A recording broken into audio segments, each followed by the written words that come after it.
Sir, आप लोगों ने कहा कि फेडरल स्ट्रक्चर, डेमोक्रेसी और कॉन्स्टिट्यूशन को बचाने के लिए आप लोग अध्यादेश के विरोध में हैं, लेकिन केंद्रीय मंत्री तोमर साहब ने कहा कि कांग्रेस देश को बर्बाद करना चाहती है, बीजेपी बचाना चाहती है। और सर, बीजेपी का एक और एलिगेशन है कि आपका जब स्टेट यूनिट है पंजाब और दिल्ली अगर इस पे विरोध कर रहा है तो फिर why did you support this?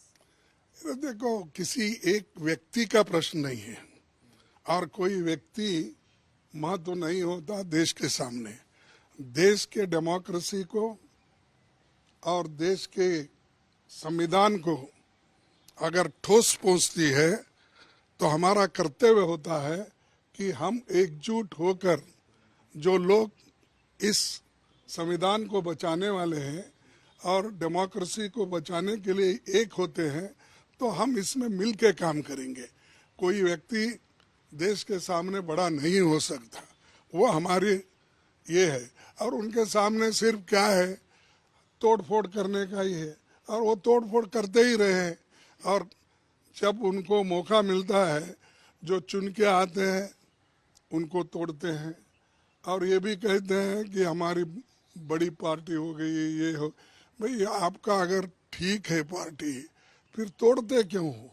चुने हुए लोगों को आप ले जाते हो और उस यहाँ जब तक वो कांग्रेस में रहते, जब तक वो डीएमके में रहते, जब तक वो दूसरे हमारे पार्टियों में रहते, जब तक वो एनसीपी में रहते और या जेडीयू में रहते हैं, आरजेडी में रहते हैं और या टीएमसी में, वो उस वक्त वो करप्ट रहते हैं।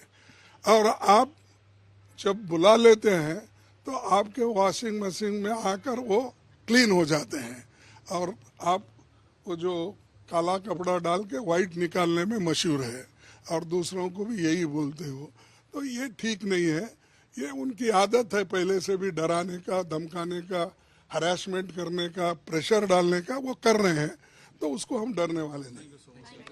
तमिलनाडु में आज हमारे एजुकेशन मिनिस्टर, डीएमके के एजुकेशन मिनिस्टर पर जो आज ईडी की रेड हो गई है, ये भी एक प्रेशर करने का एक टैक्टिस है।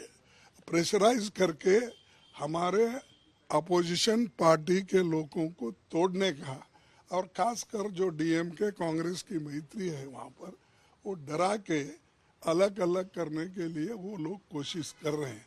लेकिन डीएमके भी डरने वाली नहीं है, कांग्रेस भी डरने वाली नहीं है, या हमारे साथ जो भी अलायंस पार्टनर्स है उनके ऊपर अगर कुछ भी अगर